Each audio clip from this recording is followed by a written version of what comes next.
My Dragon Quest journey continues, and it continues with today's video, which is on Dragon Quest IV Chapters of the Chosen. So with that all being said, what is up guys, Jen here, hope you're all doing well. Welcome back to the channel. As always, got you covered with timestamps down below, so if there's a certain section of the video you want to skip to, feel free to do so. All I ask is you to support the channel and hit the like button, and if you like the content, hit the subscribe button because that helps out as well. I'm going to continue to be a little bit stubborn before we dive into the video. I streamed Dragon Quest IV over on Twitch, so if you want to catch me on my Dragon Quest journey, please go over and consider following the channel, because that's where you're going to find the VODs and my genuine reactions as I play through these games. Now, enough about me. You probably want to know what version I've played. If it isn't already apparent, this was the DS version of Dragon Quest IV, though I'm really interested to hear your experiences with any of the versions of Dragon Quest IV. Let me know in the comment section down below. So let's move on to the story of Dragon Quest IV, and I'm going to keep saying Dragon Quest IV. I ain't going to go Dragon Quest IV Chapters of the Chosen because it's too much. But Chapters of the Chosen is pretty key to the game because this story is broken up into chapters. I was pleasantly surprised naming my hero and playing the intro that I got thrown into some knight called Ragnar McRyan.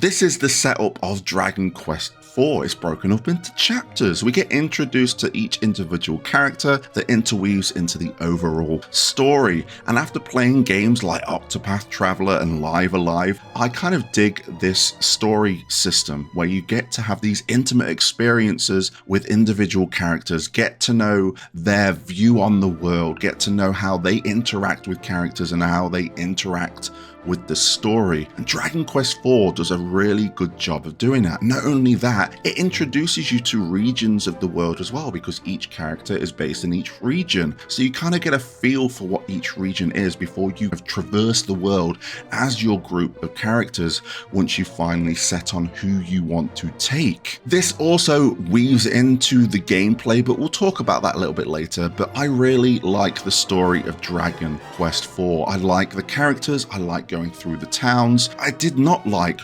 reading out the text in this game because each region is obviously based upon a real world location and their dialects and their language comes alongside it. And reading through this was pretty tough, having to get through those words, but it does give it a little bit of charm. I'm not going to dive too much more into the story, but I like the characters. Overall, not bad. I really like the antagonist Sorrow in this game as well. There is a lot of layers to it. And you're probably wondering, Jen, did you play the extra chapter after you completed the game? And the answer is no, right? And you're probably thinking, Jen, but that's the real ending. You need to go and do it. I watched like a playthrough of it. I got the cutscenes and I got the story, and I do agree. It plays into a real ending of the game, and I do like the way it explores. But when it came to the game, I rolled credits. I was satisfied and I wanted to leave it there. So don't hate me in the comments. I've seen what the real ending of the game is, and I pleasantly enjoyed it. So let's move on to the gameplay, and we'll keep on the chapter-based thing here, and we'll talk about how that does a good job of introducing the gameplay, because each character comes with a role. Ragnar McRyan is your typical knight. He's more focused on his attack and his defense, but doesn't have much MP, and you need to use items to keep you alive. And as you go through each of the characters, you get the twins, and they're very magic-based. You get to go with Alina, and she's very kind of like very physical-based and looks after herself. There is even a chapter, trying to go, you get to play as a merchant. You have to buy and sell weapons, and it does interweave into the story. But the fact that I have to sit behind a counter and sell weapons was definitely a pleasant surprise for that chapter, but I wouldn't want to do a chapter like that ever again. So let's flip over to the exploration, and this is a typical Dragon Quest game. We go from A to B. We have already got introduced to the regions of the world, and I guess I'm talking right now from a perspective of we've got all the characters and I've chosen my team to go on. So yes, we have a whole world to explore. We get a ship to traverse the seas, and then to my surprise, we got a hot air balloon to soar across the skies. So if you want some nice world map exploration, Dragon Quest IV certainly delivers in that aspect. I also like the addition of night and day while exploring. It really gets you more immersed with the world. Now, with this being the DS version, I had a little extra layer of exploration because we could rotate the camera in towns and dungeons.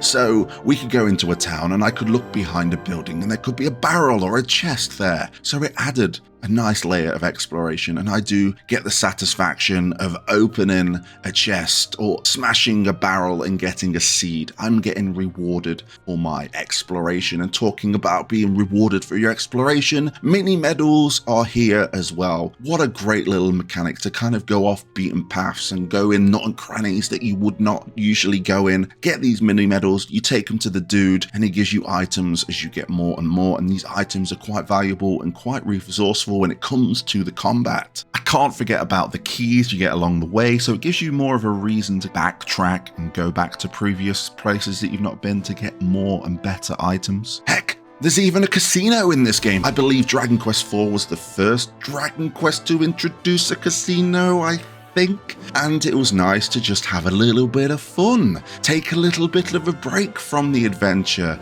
and lose all of my gold. Keeping on that topic of exploration, the dungeons. I had a fun time exploring these dungeons. I definitely had a reality check as I wanted to escape certain dungeons when my HP was low and I was banging my head on roofs because it was very realistic in using the zoom or a chimera ring. You needed to be on an open area, so I had to either go to the bottom of a tower or I would have had to go to the top of a tower. But also you can fall off towers and use that to your advantage as well. The exploration dungeons are really fun. There was a certain dungeon that had these puzzles to figure out. There was also ones that had these platforms that you had to stand on and try and guess where it ended up to either get treasure or progress further in the dungeon. There was so much here, so many layers, and I don't have a bad thing to say about it. Just maybe the random encounter rate was a little bit of frustration at times, but if you're playing an RPG like Dragon Quest, you need to expect these random encounters. And speaking of random encounters, let's talk about the combat, and let's go back to the chapters. Introduced to each character, we get introduced to those roles of each character and we learn how those roles work. And I think, again, without it even being like a tutorial, it is simply teaching you how the combat works. You are playing as Ragnar McRyan. You are a knight. You are playing as Alina. She is a very physical DPS type character. She is accompanied by a healer. She is accompanied by a magic caster. So you get to learn how these spells work and how to use them in certain situations. It was kind of like a learning experience, and I dove deeper into those systems and I really got invested in trying to level up these characters because this ties into the seeds that we find, because certain seeds, I held them all to the very end till I had my party, and knowing that Alina was my physical, I put my seeds into her look and her physical damage, so she had the look to get the critical hit and she had the physical damage to go suit with it. With my mage, Christopher, I don't know what his name, but the guy that does magic, I made sure all the magic based seeds went into him, and I was pleasantly satisfied with what they were doing in combat. It's all there. And also Dragon Quest IV, again, quote me if I'm wrong, I don't mind you doing that because I'm learning about the series, but this was the first Dragon Quest to introduce the tactics system. So if you don't want to go through all of the menus for each character, you can set them to do certain things. So your healer, if all you want him to do is heal,